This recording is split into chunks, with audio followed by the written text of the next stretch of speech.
Shalom, shalom. Let's read Jasher chapter 7. And these are the names of the sons of Noah, Japheth, Ham, and Shem.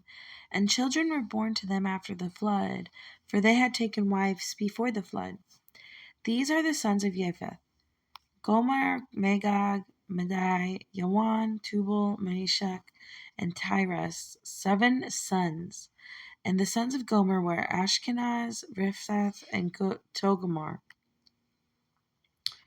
And the sons of Magog were Elihanaph and Lubal. And the children of Madai were Ahon, Zelo, Hatsoni, and Lot. And the sons of Yawin were Elisha, Tarshish, Shittim, and Dodanum. And the sons of Tubal were Ariphi, Kesed, and Teari. And the sons of Meshach were Dadan, Zeron, and Shabashni. And the sons of Tyrus were Beni, Gira, Lupirion, and Gilak. These are the sons of Japheth according to their clans. And their numbers in those days were about 4,060 men. And these are the sons of Ham: Cush, Mitzrayim, Put, and Canaan, Canaan, 4 sons. And the sons of Cush were Seba, Havilah, Sabta, Ramah, and Sabtika. And the sons of Ramah were Sheba and Dedan. And the sons of Mitzrayim were Ludim, Anamim, and Pathros, Kesloth, and Kaphtor. And the sons of Put were Gebal, Hedon, Bana, and Adan. And the sons of Canaan were Sidon, Heth, Amori, Girgashai, Hevi, Archisini, Arodi, Zimodi, and Hamothi. I am probably saying these names wrong, guys, but just bear with me, please. These are the sons of Ham according to their clans, and their numbers in those days were about 730 men. And these are the sons of Shem: Elam, Asher, Arpachshad, Ludim, and Aram, 5 sons. And the sons of Elam were Shushan, Mahol, and Harmon. And the sons of Ashar were Myras and Mokil. And the sons of Arpachshad were Shelah, Anar, and Eshkol. The sons of Ludim were Pethor and Bezayan. And the sons of Aram were Utz, Hol, Gether, and Mash. These are the sons of Shem according to their clans, and their numbers in those days were about 300 men. These are the generations of Shem. Shem brought forth Arpachshad, and Arpachshad brought forth Shelah. Shelah brought forth Eber, and Eber brought forth 2 children. The name of one was Peleg. And for in his days the sons of men were divided, and in the later days the earth was divided. And the name of the second was Yoktan, meaning that in his day, the lives of the sons of men were diminished and lessened. And these are the sons of Yoktan: Almodad, Sheleph, Hatzarmawah,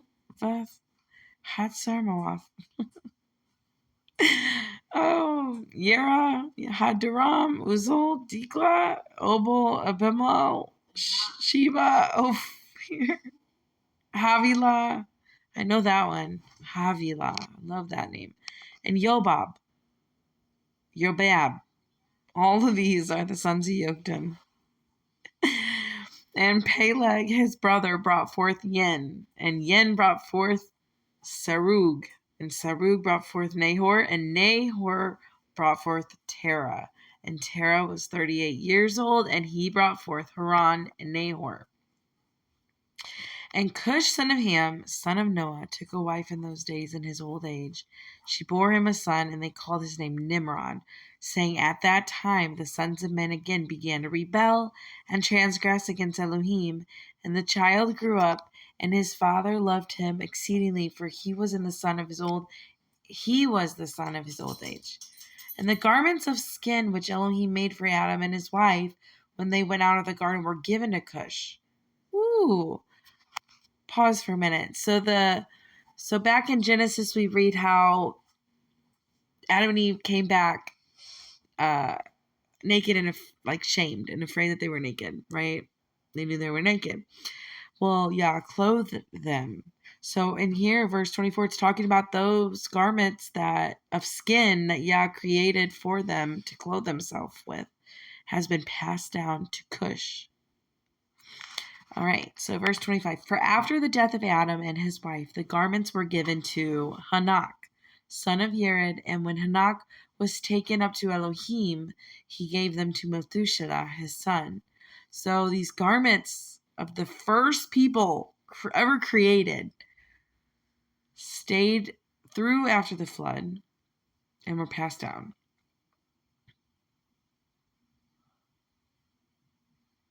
Eventually to Noah. So it was given to Enoch,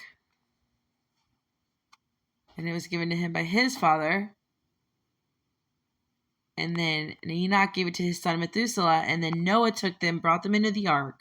We're in verse 26. And they were with him until he went out of the ark. And at their going out, Ham stole those garments from Noah his father, and he took them and hid them from his brothers. And when Ham brought forth his firstborn Cush, he gave him the garments in secret, and they were with Cush many days. So I'm wondering, if Ham stole these garments from Noah, where would he have hid them? How would he have hid them? All right, verse 28.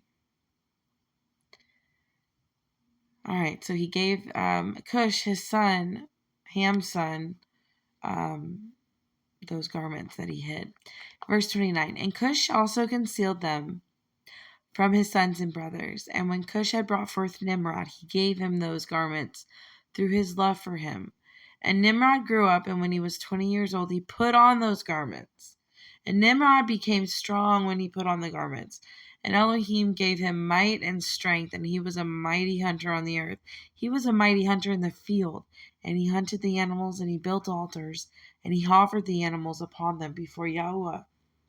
And Nimrod strengthened himself, and he rose up from among his brothers, and he fought the battles of his brothers against all their enemies round about. And Yah delivered all the enemies of his brothers into his hands, and Elohim prospered him from time to time in his battles, and he reigned on earth. Therefore it became common in those days, when a man sent out those that he had trained up for battle, he would say to them, like Elohim did to Nimrod, who was a mighty hunter in the earth, and who succeeded in the battles that prevailed against his brothers, that he delivered them from the hands of their enemies. So may Elohim strengthen us and deliver us to this day. And then when Nimrod was 40 years old at that time, there was a battle between his brothers and the children of Japheth, so that they were in the power of their enemies. Nimrod went forth at that time and assembled all the sons of Cush and their clans, about 460 men. He also hired about 80 men from some of his friends and acquaintances, and he gave them their wage, and he went with them to battle. And when he was on the way, Nimrod strengthened the hearts of the people that went with them. He said to them, do not fear, neither be alarmed, for all of our enemies will be delivered into our hands, and you may do with them as you please. And all of the men that went were about 500, and they fought against their enemies, and they destroyed them, and they subdued them. And Nimrod placed standing officers over them in their respective places. And he took some of their children as security, and they were all servants to Nimrod and his brothers. And Nimrod and all the people that were with him turned homeward. And when Nimrod had joyfully returned from battle after having conquered his enemies, all of his brothers, together with those who knew him before, assembled to make him king, sovereign over them. And they placed the royal crown upon his head. He appointed over his subjects and people princes, judges, rulers, as is the custom among kings or sovereigns. And he placed Terah, son of Nahor, the prince of his army. He honored him and elevated him above all of his princes. And while he was reigning according to his heart's desire, after having conquered all of his enemies around, he advised with his counselors to build a city for his palace, and they did so. And they found a large valley opposite to the east, and they built him a large and extensive city. And Nimrod called the name of that city Shinar, for Yah had fiercely shaken his enemies and destroyed them. And Nimrod dwelt in Shinar, and he reigned safely. He fought with his enemies and subdued them. He prospered in all of his battles, and his reign became very great.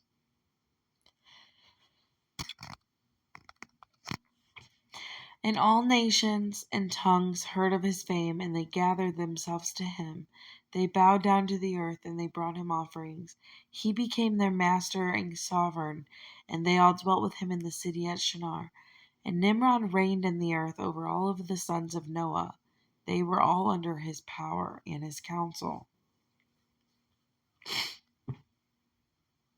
And all of the earth was of one tongue and words of union. But Nimrod did not go in the ways of Yah. He was more wicked than all of the men that were before him, from the days of the flood until those days. And he made mighty ones of wood and stone, and he bowed down to them. And he rebelled against Yah. He taught all of his subjects and the people of the earth his wicked ways. And Mardon, his son, was more wicked than his father. Everyone that heard of the acts of Mardon, son of Nimrod, would say concerning him, "From the wicked goes forth wickedness." Therefore it became a proverb in the whole earth, saying, "From the wicked goes forth wickedness." And it was common in the words of men from that time to this. And Terah, son of Nahor, prince of Nimrod's army, was in those days very great in the sight of the sovereign and his subjects. And the sovereign and princes loved him, and they raised him very high. And Terah took a wife, and her name was Amthalo, the daughter of Cornevo. And the wife of Terah conceived and bore him a son in those days. Terah was 70 years old when he brought him forth. And Terah called the name of his son that was born to him Abram, because the king had raised him in those days and honored him above all princes that were with him. Hallelujah! We're getting into the part about Abraham. I love it. Stay tuned for chapter 8. Shalom. Shalom.